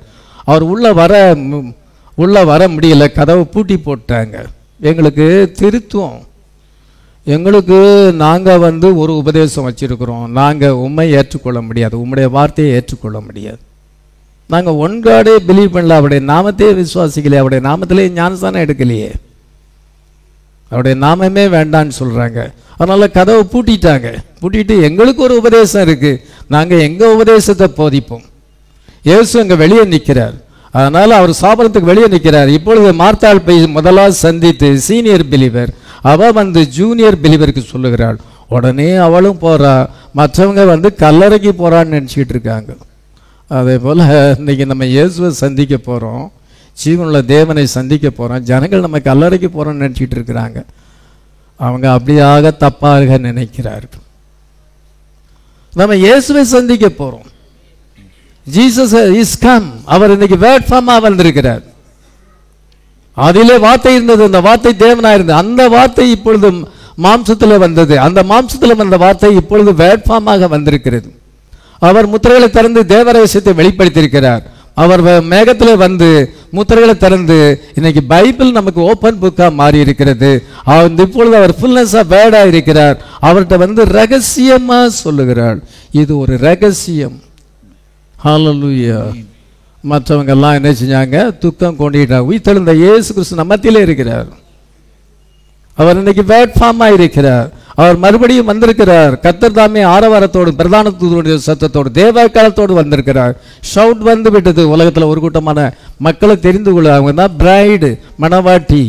இதோ இன்னைக்கு நம்ம அது பெர்ஃபெக்ஷனில் கொண்டு வருது. பின்பு நம்மளை எடுத்துக்கிட்டு மேலே போயிடுவார். ட்ரம்ப் வரும் பொழுது, கடைசி காலம் துணிக்கும் பொழுது நம்ம எல்லாரையும் மேலே கொண்டு செல்வதற்காக இப்பொழுது வந்திருக்கிறார். அல்லேலூயா. அதனால பாருங்க, இப்பொழுது என்ன வாசிக்கிறோம் என்ற ரகசியமாக சொல்லுகிறாள். இப்பொழுது அவளும் அதே இடத்துல வந்து இயேசுவை சந்திக்கிறாள். இயேசுவை சந்திக்க வேண்டும் என்றால் கிராமத்துக்கு வெளியே தான் சந்திக்கணும். அவர் கிராமத்துக்குள்ள இல்லை, அவர் சாபனத்துக்குள்ள இல்லை, சாபனத்துக்கு வெளியே இருக்கிறார். அந்த சாபனத்தை விட்டு வெளியே வந்தால் தான் அவரை சந்திக்க முடியும். இப்பொழுது அங்கே சந்திக்கும் பொழுது என்ன செய்யுது? அவள் வந்து பின்பு அவங்க கல்லறைக்கு போகும்போது லாசரஸ் அங்கே உயிரோட வந்துட்டான். அல்லேலூயா. லாசரு வெளியே வான்னு சொல்லும் பொழுது அந்த லாசரு வெளியே வந்தான். என்ன சந்தோஷம்! அதே போல அருமையானவர்களே, இந்த கடைசி காலத்தில் ஆண்டவர் இறங்கி வந்திருக்கிறார். அவரை வந்து நம்ம மரியாதையோடு அப்ரோச் பண்ண வேண்டும். நாங்கள் சொல்லி அனுப்பினோம், நீர் வந்து லாசரை நேசித்தீர், எங்களை நேசித்தீர், எத்தனையோ முறை எங்களை வந்து எங்கள் வீட்டுக்கு வந்தீர், நாங்கள் உங்களுக்கு ஆகாரத்தை கொடுத்தோம், நாங்கள் சாபனத்தை விட்டு வெளியே வந்தோம், வேதப்பாடு பரிசைகளெல்லாம் விட்டுவிட்டு நாங்கள் அவங்களுடைய கோட்பாடுகளெல்லாம் விட்டுட்டு உண்மை பின்பற்றி வந்தோம். நீ நேசித்த லாசர் மரிச்சு சொல்லி 4 நாளாக வரலையே, இப்போ வந்திருக்கிறீரே அப்படின்னு அவரை திட்டி இருக்கலாம், அவர்கிட்ட கோவப்பட்டிருக்கலாம். இவங்க கோவப்படவே இல்லை, அவங்க இயேசுவை நேசித்தாங்க. அல்லேலூயா. ஏனென்றால் அவர் மேசியா, அவர் கர்த்தர், அவர் சாதாரண ஒரு மனுஷன் அல்ல, அவர் காட், இஸ் காட் ஹிம்செல்ஃப். இதோ தேவனே அவர் இறங்கி வந்திருக்கிறார் என்று அவங்க விசுவாசித்தாங்க. அவர் மறுபடியும் வந்திருக்கிறார். எப்போ வந்து 4 நாளைக்கு பிற வருமே வந்திருக்கிறார். 4 நாள் ஆகுமே நாருமே என்று அவள் மார்த்தாள் சொல்லுகிறார். நீ விசுவாசித்தால் தேவனுடைய மகிமையை காண்பாய் என்று சொல்லி ஆண்டவர் அந்த கல்லை எடுத்து போடுங்கள் என்று இயேசு லாசருவை வெளியே வாழ்ந்து அவனை பெயர் சொல்லி அழைத்த பொழுது வந்தாள். அதே போல இன்னைக்கு இயேசு கிறிஸ்து வந்திருக்கிறார். நம்ம அவருடைய பாதத்தில் விழ வேண்டும். நம்ம வந்து டோட்டல் சரண்டர், டெய்லி சரண்டர், ஒவ்வொரு நாளும் நம்மை சரண்டர் பண்ண வேண்டும். நம்ம முற்றிலுமாக ஒப்பு கொடுக்க வேண்டும். அதுதான் fell down at his feet, not to upbraid him. அவரை வந்து அவங்க கடிந்து கொள்ளவில்லை. அதே போல நம்ம தேவனுடைய வரத்தை அணுகும் பொழுது பயபக்தியோடு கூட மரியாதையோடு அணுக வேண்டும். If you approach the gift of God like that you get nothing. நம்ம வந்து அவரை கடிஞ்சு கொண்டோன்னா அந்த உயிர்த்தெழுதல் நடந்திருக்காது. நாங்கள் சொல்லி அனுப்பினோம், நீ 4 நாளைக்கு பேர வந்திருக்கு, இப்போ எதுக்கு வந்தீர்? நீர் போறோம், நீர் வந்து வர வேண்டிய, எங்கள் வீட்டுக்கு வர வேண்டிய அவசியம் இல்லை அப்படின்னு அவரை அப்படியே அனுப்பியிருக்கலாம். ஒருவேளை நம்மளா இருந்தால் அப்படி செஞ்சுருப்போம், அதிக கோபம் வந்திருக்கும். ஆனால் அந்த 2 கேர்ள்ஸும் ஆண்டவரை ரொம்ப நேசித்தாங்க. ஆண்டவரே என்று தான் சொன்னாங்களே ஒழிய மரியாதை குறைச்சலா பேசல. அவருடைய பாதத்திலே விழுந்து அவங்க தங்களை வந்து சரண்டர் பண்ணாங்களே ஒழிய எந்த விதத்திலும் வித்தியாசத்தை காமிக்கல. அதுதான் இன்னைக்கு தேவனை அணுக வேண்டிய விதம். அதுதான் அவருடைய வரத்தை, அவருடைய வார்த்தையை அணுக வேண்டிய விதம் என்னவென்றால், அவர் இன்னைக்கு வந்திருக்கிற நம்ம வந்து ரெஸ்பெக்ட் அண்ட் ரெவரன்ஸ் வேணும். You have got to come with reverence and respect. நம்ம ஒரு பயம் வேணும், தேவ பயம் வேணும், நமக்கு ஒரு மரியாதை வேணும், ரெஸ்பெக்ட் வேணும். இந்த 2 கேர்ள்ஸும் ஆண்டவரை அவ்விதமாக நேசித்து அவரை அணுகினபடினாலே அங்கே ரெசரக்ஷன் நடந்தது. ஹல்லேலூயா. இன்றைக்கு இயேசு கிறிஸ்து வந்திருக்கிறார். ஷவுட் வாய்ஸ், நம்ம ட்ரம்புக்காக காத்திருக்கிறோம். 3 ஸ்டேஜஸ் ஆகிருக்கிறது. கர்த்தருடைய வருகை 3 ஸ்டேஜஸ் ஆகிருக்கிறது. ஒரு மனவாட்டி இன்னைக்கு தெரிந்து கொண்டிருக்கிறார் உலகம் எங்கிலும். இன்னைக்கு அவங்களுக்கு டீச்சிங் கொடுக்கிறார், அவர்களுக்கு ரகசியத்தை வெளிப்படுத்துகிறார். ஒரு நாளில் ட்ரம்ப் வரும், கடைசிய காலம் தோணிக்கும் பொழுது ஒரு நிமிஷத்திலே நம்ம மறுரூபமாக்கப்பட்டு மேலே எடுத்துக்கொள்ளப்படுவோம். ஹல்லேலூயா. இப்போ அவரை ரெஸ்பெக்ட் அண்ட் ரெவரன்ஸ், பயபக்தியோடு கூட மரியாதையோடு அவரை அணுகுவோம் என்றால், அவருடைய பாதத்திலே விழுந்து பணிந்து கொண்டு அவள் அவ்விதமாய் செய்யும் பொழுது எவ்வளோ பெரிய மிராக்கிள்ஸ் கிடைச்சது. அவங்களுடைய துக்கம் சந்தோஷமாக மாறிடும். அதே போல் இயேசுவை ரெஸ்பெக்ட் அண்ட் ரெவரன்ஸாக அணுக வேண்டும். இப்போ இயேசு கிறிஸ்து வேர்ட் ஃபார்மாக இருக்கிறார். அவர் ஒரு மனுஷனை வச்சிருக்கிறார், ரெப்ரசன்டேட்டிவாக வச்சிருக்கிறார். அவர் தான் பாஸ்டர். அந்த பாஸ்டர்கிட்ட அதிகமாக பழகும் பொழுது உங்களுக்கு ரெஸ்பெக்ட் இல்லாமல் போச்சுன்னா, ரெவரன்ஸ் இல்லாமல் போச்சுன்னா, பாஸ்டர் கொஞ்சம் உங்களை விட்டு விலகுவார். உங்களை விட்டு இவங்ககிட்ட ரெஸ்பெக்ட் இல்லை, ரெவரன்ஸ் இல்லை, இவங்க பாஸ்டருக்கு மரியாதை கொடுக்கறது இல்லை, பாஸ்டர் மேலே பயபக்தி இல்லை. ஆனால் பாஸ்டருடைய வார்த்தை, பாஸ்டர் மூலமாக வார்த்தை வந்துச்சு, பாஸ்டர் இவங்களை வந்து இதை கர்த்தருக்குள்ள வழி நடத்தியிருக்கிறார். ஆனாலும் என்னென்ன, இப்போ தற்சமயம் வந்து ரெஸ்பெக்டும் இல்லை, ரெவரன்ஸும் இல்லை. அப்படி இருக்கும் பொழுது பென்கான் சொல்லுகிற யூ கெட் நத்திங், நீங்கள் ஆண்டவர்கிட்ட வந்து ஒன்றுமே பெற முடியாது. அதனால இன்னைக்கு ஒரு பெண்ணுக்கு வந்து பாஸ்டர் மேலே ரெஸ்பெக்ட் ரெவரன்ஸ் வேணும். பெரிய பொண்ணு ஆகும் பொழுது அந்த மரியாதை வேணும். அந்த ரெவரன்ஸ் இல்லைன்னா பிரயோஜனம் இல்லை. நீ யூ கெட் நத்திங், நீ தேவனத்துலேருந்து ஒன்றும் பெற முடியாது. யாராக இருந்தாலும் சரி தான், இந்த பொண்ணுன்னு இல்லை, யாராக இருந்தாலும். ஆண்டவர் ஒரு மனுஷனை வந்து அவர் ஊழியத்துக்கு கமிஷன் கொடுக்கும் பொழுது, அழைக்கும் பொழுது, அதுக்கு வந்து ஆண்டவர் டிமாண்ட் ரெஸ்பெக்ட். அவர் ரெஸ்பெக்டை விரும்புகிறார், எதிர்பார்க்கிறார். அவர் ரெஸ்பெக்டை கொடுக்க வேண்டும் என்று சொல்லுகிறார். அப்படி அந்த கிஃப்ட் அப்ரோச் பண்ணால் அவர் போதிக்கிற வார்த்தைகள் உங்களுக்கு ஆசீர்வாதமாக இருக்கும். கடைசியாக 3வது காரியம், யோவான் 12:1-3 வரைக்கும் வாசிக்கலாம். பஸ்கா பண்டிகை வர 6 நாளைக்கு முன்னே இயேசு தாம் மரணத்திலிருந்து எழுப்பின லாசரு இருந்த பெத்தானியாவுக்கு வந்தார். அங்கே அவருக்கு ராவிருந்து பண்ணினார்கள். மார்த்தாள் பணிவிடை செய்தால், லாசருவும் அவருடனே கூட பந்தியருள் ஒருவனாயிருந்தான். அப்பொழுது மரியாள் விலையேற பெற்ற கலங்கமில்லாத நலதம் என்னும் தைலத்தில் ஒரு ராத்தல் கொண்டு வந்து அதை இயேசுவின் பாதங்களில் பூசி தன் தலைமயிரால் அவருடைய பாதங்களை துடைத்தால் அந்த வீடு முழுவதும் தைலத்தின் பரிமளத்தினால் நிறைந்தது. சரி, இப்பொழுது 3வது என்ன சொன்னா, இயேசுவின் பாதத்தை அவள் வந்து அபிஷேகம் பண்ணினாள். She anointed the feet of Jesus. 3வது காரியம், இயேசுவின் பாதத்தில் உட்கார்ந்தாள், இயேசுவின் பாதத்தில் விழுந்தாள். இப்பொழுது இயேசுவின் பாதத்தை anoint பண்ணுகிறாள். She anointed the feet of Jesus and wiped his feet with her hair. அவள் தன்னுடைய தலைமையினால் அதை துடைத்தாள் என்று சொல்லப்பட்டது. ஆனால் இப்பொழுது ஒரு ஷப்பர் அங்கே ஆயத்தம் பண்ணியிருக்கிறாங்க. லாசர் உயிரோட வந்துட்டான், அதனால் ஒரு ஷப்பர் ஆயத்தம் பண்ணுறாங்க. நம்ம யாராவது ரொம்ப மரண தருவாயிலிருந்து சோமாயிட்டா அவங்க ஒரு விருந்து கொடுக்குறாங்க சபையாருக்கு. அதே போல் இவள் வந்து இந்த லாசர் மரித்து உயிரோட வந்தனால அவங்க வீட்டில் ஒரு வெட்டிங் சப்பர் இல்லை, ஒரு சப்பர் ராபோஜனத்தை, ராத்திரி விருந்து ஆயத்தம் பண்ணுகிறாங்க. அப்பொழுது உற்றார் உறவினர்கள், ஆண்டவரை நேசித்த எல்லாரும் வந்திருக்காங்க. லாசரும் உயிரோடு எழுந்து அங்கே இருக்கிறான். லாசரோ பார்க்குறதுக்கு நிறைய பேர் வராங்க. இவ்விதமாக அவள் வரும் பொழுது இவள் என்ன செய்தாள்? விலையேறப்பெற்ற ஒரு தைலத்தை கொண்டு அந்த ஆயின்மெண்டை கொண்டு அதை இயேசுவின் பாதத்திலே பூசி அவரை என்ன செய்கிறாள்? பூசினாள். ஒரு வார்த்தை அவள் பேசாமலே அவள் செய்கிறாள். இயேசுவோடு கூட ஒரு வார்த்தை பேசலை. ஆனால் அந்த ஆயின்மெண்ட் அவருடைய பாதத்தில் பூசி தன்னுடைய தலைமயிர், அவள் தலைமயிர் நீளமாக இருக்கிறது, அதனால் அந்த தலைமயிரினாலே துடைத்தாள் என்று பாருங்க. இது எவ்வளோ அன்பு இருந்தால் அப்படி செய்வான். அவள் கிரியில் காமிக்கிறாள். Heart and heart fellowship. ஒரு வார்த்தை அங்கே பேசலை. அவள் அன்பை தன் இதயத்தை முழுசுமாக ஊற்றிவிட்டாள். ஹல்லேலூயா. இயேசுவின் பாதத்திலே அவள் ஊற்றிவிட்டாள். anointed the feet of the Lord Jesus Christ. Hallelujah. அதுதான் அவள் செய்த மூணாவது காரியம். அதனால் உன் தேவனாகிய கர்த்தரிடத்தில் உன் முழு இதயத்தோடும் முழு ஆத்மாவோடும் அன்பு கூறுவாயாக என்று கர்த்தர் சொல்லியிருக்கிறான். அதனால் இவள் தன்னுடைய ஹார்ட்டை முழுசுமா ஆண்டவருக்கு ஒப்பு கொடுக்குறது.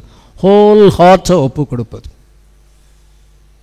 அதை மார்த்தாள் செய்யலை, மரியாள் தான் செய்கிறாள். எப்பொழுது லாசர் உயிர்த்தெழுந்த பின்பு அவள் அங்கே ராவிருந்து நடக்கும் பொழுது அவள் அதை செய்கிறாள். அப்படி என்று நாம் பார்க்கிறோம். அதே போல் நம்ம ஒரு நாளில் வெட்டிங் சப்பருக்கு போக போகிறோம். ஆமென். இப்பொழுது ஆட்டுக்குட்டியாண்டே கல்யாணம் வந்திருக்கிறது. வெளிப்படுத்தல் 19:7 நம்ம சந்தோஷப்பட்டு களி கூர்ந்து அவருக்கு துதி செலுத்த கடவோம். ஆட்டுக்குட்டியாண்ட கல்யாணம் வந்தது. அவருடைய மனைவி தன்னை ஆயத்தப்படுத்தினாள். சுத்தம் பிரகாசமான மெல்லிய வஸ்திரம் தரித்து கொள்ளும்படி அவளுக்கு அருளப்பட்டது. அந்த மெல்லிய வஸ்திரம் பசுத்தவான்களுடைய நீதிகளை. இப்பொழுது மேரேஜ் இன்விசிபிள் யூனியன் இங்கே நடக்குது. நம்முடைய சோல் வார்த்தையோடு கூட இணைக்கப்படுகிறது. பின்பு என்ன செய்வது என்றால் வெட்டிங் சப்பருக்கு நம்ம போவோம். Marriage is taking place here, we go to the wedding supper என்று பென்கான் சொல்லியிருக்கிறார். இப்போ வார்த்தையோடு நம்ம இணைக்கப்பட்டிருக்கிறோம். காணக்கூடாத இணைப்பு, நேரடியான இணைப்பு அல்ல, காணக்கூடாத இன்விசிபிள் யூனியன். பின்பு என்ன செய்யறால் ராவிருந்து அப்போ சப்பருக்கு வெட்டிங் சப்பருக்கு நம்ம மேலே போகும் பொழுது அங்கே உயிர்த்தெழுந்த பரிசுத்தவான் லாசர் அங்கே இருக்கிறான். முதலாம் உயிர்த்தெழுதல் நடக்கும். அப்பொழுது அந்த பரிசுத்தவான்கள் எல்லாருமே அவங்களும் மேலே வருவாங்க. நாமும் மறுரூபமாக்கப்பட்டு அந்த ராவிருந்தில் இருப்போம். அப்பொழுது அந்த வீடு எல்லாமே பரிமள தைலத்தினாலே அந்த வாசம் நிறைஞ்சது. ஒரு நாளிலே நம்ம மேலே மேலே எடுத்துக்கொள்ளப்படுவோம். ஆமென். எடுத்துக்கொண்டு அந்த வெட்டிங் சப்பரில் இருப்போம். மரியாள் இப்பொழுது வெட்டிங் சப்பரில் இருக்கிறார். மார்த்தாள் இருக்கிறாள், லாசர் இருக்கிறான். அதனால் அதே போல் உயிர்த்தெழுந்த பரிசுத்தவான்களும் உயிரோடு இருக்கிற பரிசுத்தவான்கள் ரெண்டு கூட்டத்தாரும் கிறிஸ்துக்குள் மரித்தவர்கள் முதலாவது எழுந்திருப்பார்கள். பின்பு உயிரோடு இருக்கிற நாமும் கர்த்தருக்கு எதிர்கொண்டு போக மேகங்கள் மேல் அவர்களோடு கூட எடுத்துக்கொள்ளப்பட்டு இவ்விதமாக எப்பொழுதும் கர்த்தரோடு கூட இருப்போம். 4:17 வாசிக்கிறோம். அதனால் இப்பொழுது ரெண்டு பரிசுத்தவான்கள், உயிர்த்தெழுந்த பரிசுத்தவானும் உயிரோடு இருக்கிற பரிசுத்தவான்கள் ரெண்டு பேரும் சேர்ந்து ஆகாயத்தில் இயேசுவை சந்திப்போம். ஆட்டுக்குட்டியான கல்யாண விருந்துக்கு அழைக்கப்பட்டவர்கள் பாக்கியவான்கள் என்று எழுது என்று சொல்லப்பட்டிருக்கிறது. இந்த வசனங்கள் உண்மையும் சத்தியமான வசனங்கள். எல்லாம் மரியாள் அவ்விதமான ஒரு விசேஷித்த ஒரு ஸ்பெஷல் உமன்.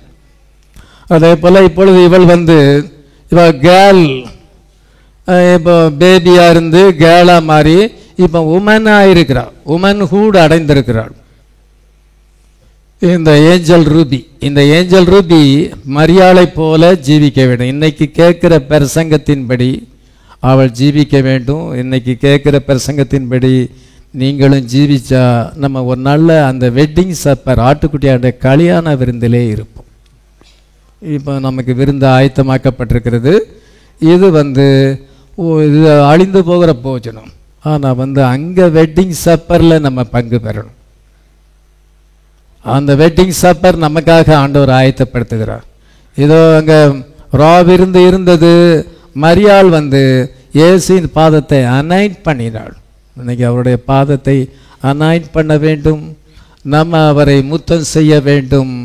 நம்ம அவருக்கு முழு இருதயத்தை ஹோல் ஹார்ட்டை ஒப்புக்கணும். கொஞ்சம் ரிசர்வேஷன் கிடையாது, கொஞ்சம் உலகம், கொஞ்சம் வார்த்தை இல்லை, டோட்டல் சரண்டர் பண்ண வேண்டும்.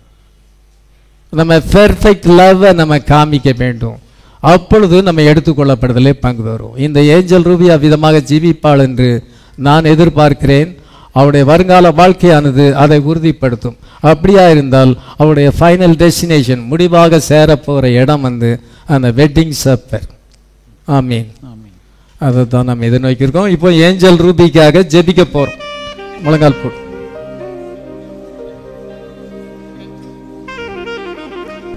இங்கே பார்த்து, இங்கே காங்கிரிகேஷனை பார்த்து. ரைட்.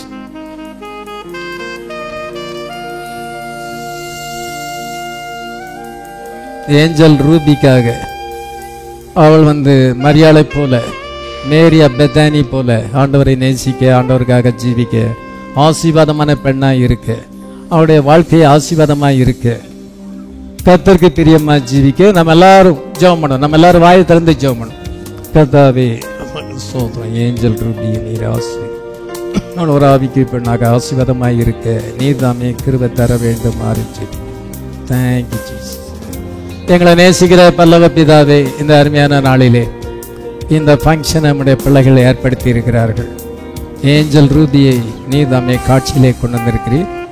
அழகான ஒரு பெண், ஆண்டவரே, ஆவிக்குரிய ஒரு பெண் கர்த்தாவே, கிறிஸ்துவ குடும்பத்திலே பிறந்து இம்மட்டும் அவளுக்கு ஜீவனையும் சுகத்தையும் பலத்தையும் தந்து இந்த ஸ்டேஜ் அடையத்தக்கதாக உதவி செய்திருக்கிறீர். கர்த்தாவே, இவளை நீர் தாமே ஆசீர்வதிப்பீராக. வாலிப நாளில் உன் சிறுசிகரை நினை என்று சொல்லியிருக்கிறேன். நெஞ்சின் நினைவிலும் கண்ணின் காட்சியிலும் நடவாதபடி சிறுசிகரை நினைத்து ஆண்டவரே சிறுசிகரை ஃபாலோ பண்ண உதவி செய்யும். அந்த மரியாள் ஆண்டவர் எவ்விதமாக உம்முடைய பாதத்திலே காத்திருக்க கற்றுக்கொண்டாள். கர்த்தாவே, அதே போல read the Bible and pray, உம்முடைய பாதத்திலே காத்திருக்க, உம்முடைய பாதத்திலே தன்னை சரண்டர் பண்ண, உம்மை பயபக்தியோடும் கூட கர்த்தாவே மரியாதையோடு கூட அணுகத்தக்கதாக, கர்த்தாவே தன்னுடைய லைஃபை டோட்டலாக சரண்டர் பண்ணி உம்மை நேசிக்கத்தக்கதாக, இயேசுவே இருதயத்தை உம்முடைய சமூகத்திலே ஊற்றி ஆண்டவரை உமக்கு ஒப்பு கொடுக்க அவ்விதமான கிருபைத்தார். அந்த ஆண்டவரை வெட்டிங் சப்பருக்கு நீ இவளை ஆயத்தப்படுத்து, எடுத்துக்கொள்ளப்படுதலுக்கென்று அந்த ரேப்சருக்கென்று நீர் ஆயத்தப்படுத்துவீராக. ஆண்டவரை உச்சந்தலைமை உள்ளங்கால் வரை நல்ல சுகத்தை தாரும், பலத்தை தாரும், நல்ல சரீர வளர்ச்சியை தருவீராக. இவளை குறித்து உம்முடைய பரிபூர்ண சித்த நிறைவேறட்டும். கர்த்தாவே, நாங்கள் கேட்ட வண்ணமாக அந்த மரியாளோடு இவருடைய லைஃப் ஐடென்டிஃபை பண்ணப்படத்தக்கதாக இயேசுவே நீர் கிருபைத்தார். கர்த்தாவே, நீர் பலப்படுத்தும். உலகத்தில் இருக்க எல்லா விதமான சோதனைகளுக்கும் நாச மோசங்களுக்கும் பிசாசினுடைய கிரியைகளுக்கும் இவளை விலக்கி பாதுகாத்து இவளுடைய ஆவி ஆத்மா சரீரத்தை நீர் தாமே உடைய வருகை நாளுக்கென்று குற்றமற்றதாக பாதுகாத்து கொள்ளும். பெற்றோருக்கு கீழ்ப்படியும், நல்ல பாடங்களை படிக்க, ஆசீர்வாதமான பெண்ணாக இருக்க, நல்ல ஸ்டேஜுக்கு நல்ல ஸ்தானத்துக்கு உயர்த்தப்பட கிருபைத்தார்.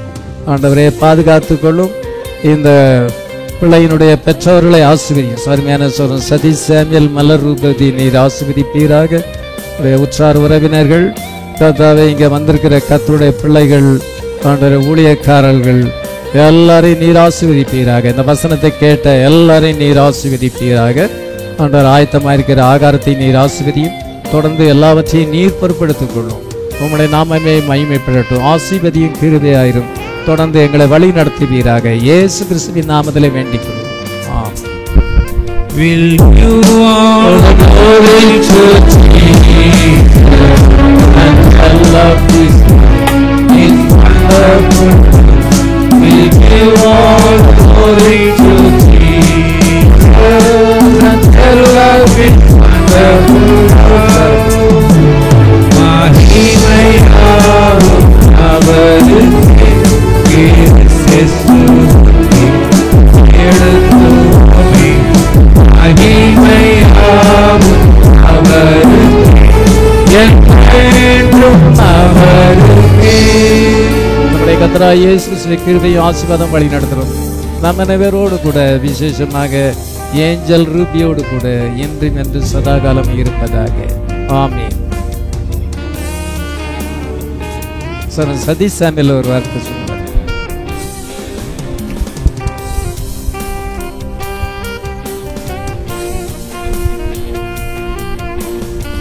கர்த்தராகிய இயேசு கிறிஸ்து நாம் மகிமைப்படுவதாக. எனக்கு கொடுத்த போதருக்கும் சபையாருக்கும் நன்றி செலுத்துகிறேன். கர்த்தரை மட்டும் எங்களுக்கு உதவி செஞ்சிருக்கிறாரு. இந்த மீட்டிங்கும் ஆண்டவர் ஆசீர்வதித்து வந்திருக்கிறாரு. எல்லா நன்மைக்கு எதுவாக நடத்துகிறாரு. எங்களுக்காக தொடர்ந்து ஜெபம் பண்ணுங்கள். உங்களுக்காக ஆகாரம் ஆயத்தமாக்கப்பட்டிருக்கு. எல்லாரும் புசித்து பிள்ளையை ஆசீர்வதிக்கும்படியாக வேண்டிக் கொள்கிறோம்.